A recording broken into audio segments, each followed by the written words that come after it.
All right, welcome back to another video. My name is Ian Major. I'm an entrepreneur, investor, and all-around raging capitalist. And in today's video, I want to kick off a bit of a mini series on privacy and security when using and storing your Bitcoin.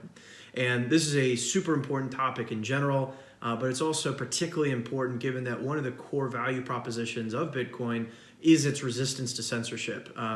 Its anonymity, its financial privacy properties. And there are a wide range of different options and tools out there for you to accomplish this. And so what I'm really going to try and do with this mini series is provide you with some of the best tools and practices that I've come across so that you are armed to make your own decision on how you want to securely store your and manage your Bitcoin. As we think about that value proposition, it would probably also be wishful thinking for us to imagine a world where the government doesn't at least attempt to wrap its tentacles around this thing, which, as we've seen over the last few months and over the last really its entire life, has continued to become more valuable. And so at some point, governments are going to want to get their tentacles on it, just as they do with anything else that emerges from the free market. And while that's depressing in some regards, it kind of is what it is, right? And so what can we sort of do about it? So why some of this is particularly topical is in light of some of the recent news that's come out. So if we jump right over to Twitter, we can see from Brian Armstrong, this was on November 25th, and he's writing out, last week we heard rumors that the Treasury in the US are planning to rush out some new regulation regarding self-hosted wallets. And so what he's talking about is, if you were to go on to Coinbase, Brian is the CEO of Coinbase, or really any other exchange, you're buying Bitcoin and it goes into a wallet that is held for you by that third party. So that is what's called a custodial wallet, right? And a non-custodial wallet is something like a cold storage device where you can withdraw your Bitcoin from the exchange and store it on an external, cold storage wallet or whatever other sort of wallet you might be using. And so when you have control of the keys to that wallet, that is a non-custodial wallet versus one that is, again, embedded within the exchange itself. And so what Brian is saying here is, this could have a lot of damage. This could have a lot of unintended consequences. And, he goes into what he is, hearing in terms of what this proposed regulation would bring.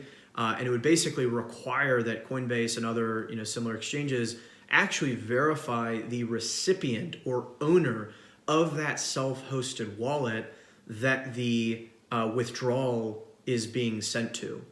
And so, he says that's a reasonable idea on the surface. I don't even think that's true. But he then goes on to say a number of reasons why this is wildly impractical given the nature of blockchain. And so, he kind of summarizes, given these barriers, we're likely to see fewer transactions from crypto financial institutions to self-hosted wallets. This would effectively create a walled garden for crypto financial services in the US, cutting us off from innovation happening in the rest of the world. And then he even compares it to, the sort of open internet and how the US embraced that in the past. And so it's actually a pretty good argument there. And so Brian and many, many other, big names in the crypto space have sort of submitted their thoughts on this. Now, a little bit later, so just a week ago on December 4th, you had this news come out where you had Brian Brooks, who's the acting comptroller of the currency. So this is within the OCC, which basically, oversees the entire financial system in the US. He came out and basically said, look, we're very focused on not killing this. And he also basically said there is, he says, positive regulation coming in the next 6 to 8 weeks. So arguably before the end of the Trump presidency as it currently stands. And so again, he's saying we're very focused on not killing this. Nobody is going to ban Bitcoin. I don't think we need 50 regulations instead of 2, but what we do need is clarity about what's allowed. And he goes on to talk about, banks, access to the blockchain and different pieces. And so, look, I think probably many of us watching this can agree that any regulation here is not helpful, right? Free individuals exchanging freely don't need any kind of regulation on how to do that. But if it is going to happen, right, then these are at least positive remarks. With that being said, we should not kind of forget Executive Order 6102, which was signed by President Franklin D. Roosevelt back in 1933, which basically forbade citizens from owning gold, right? And so think about that for a second. This monetary technology, gold, that had been used for thousands and thousands of years to, as a store of value in particular, government comes out and just says, nope, you're no longer allowed to hold that. I mean, that's terrifying, right? Now, something similar could happen for sure. Those comments by Brian don't suggest that we're anywhere close to that, but it could certainly happen in some far off, future. Now, even if that were to happen, that's not the end of Bitcoin. At this point, the Bitcoin network is going to be like a cockroach. Like you just can't kill it unless every kind of nation, company, organization on the planet agreed to kill the internet, right? Or if every nation around the world kind of agreed to collaborate in some sort of 51% attack, which again, the incentives are just not going to align. There's going to be way too much incentive for nations to not participate in that type of collusion in order to, inevitably attract citizens and people with kind of pro-Bitcoin policies. So that's a whole nother story for another day. But again, so in summary, you have some of these rumblings regarding regulation, particularly around self-custody wallets. You have Brian Brooks and the authorities sort of saying, hey, look, we're not here to kill Bitcoin. No one's going to ban it. And so I think that's positive in the short term, right? And so we should expect to see more on this in the next 6 to 8 weeks. But as we discussed, there's a level of diligence that's always required here. And so it really begs the question, well, what can we do? Right? How can you be truly private and secure? And so the expert I love to go to on this is Matt Odell. I'll link his Twitter. I mean, you should check him out. He's makes all these resources available for everyone, and he's got this nice kind of framework that I've liked to use to frame my own thinking. Stack, smelt, and secure. So the first piece around stacking is go to this link. It's got some helpful resources on how to acquire Bitcoin in as privacy safe a way as possible. And in a separate tweet, as you can see, he even kind of lists out the rank ordered list of methods. Right, number one would be mining, so having your own node and actually mining Bitcoin. Obviously, that's not something that everyone is going to do.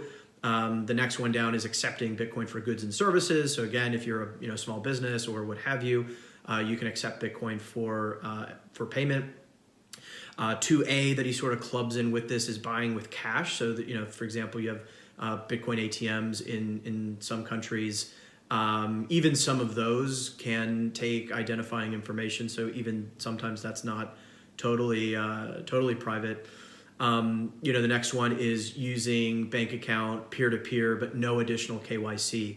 And so this aligns well with that first link that we looked at next to Stack. There's a number of peer-to-peer decentralized exchanges, HODL, BISQ, there's others where, individuals can trade Bitcoin between one another in a way where you're not giving up a ton of additional information about who you are. The next piece that he goes through is smelt. So this is basically how do you use coin joins, which are processes that basically make it more difficult for chain surveillance firms, right? So, I mean, there's, firms, capabilities out there where obviously the blockchain is anonymous. However, it is transparent in the sense that you can see every single transaction that's ever happened. And so governments use chain surveillance firms to track different activity. And so what a coin join can do is make it much more difficult to understand from a go forward standpoint who has what, who has what sort of coinage. And so I'll do a separate video on that entirely. But then the last piece is around secure, right? And Matt's recommendation here is cold card. I'll go through a little framework and some other options that folks have in terms of cold storage. But this is basically some offline device where you can store your Bitcoin. So that's called cold storage, right? As opposed to hot storage, which is anything that has a kind of live direct connection de facto to the internet. So definitely go check that out. It's Matt's a great resource. And so I'll do videos on these different facets of this framework in the future.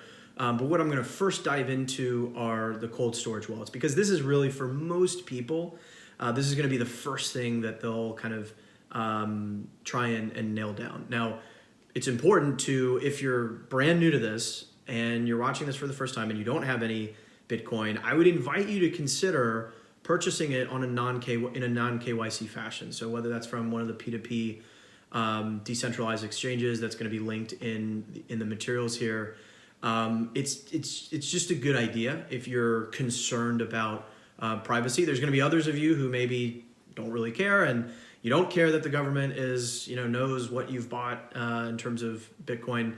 But for the many of you who I think will, I would encourage you, if you're just starting your journey, to try and stack, i.e. acquire Bitcoin in a way that's non-KYC.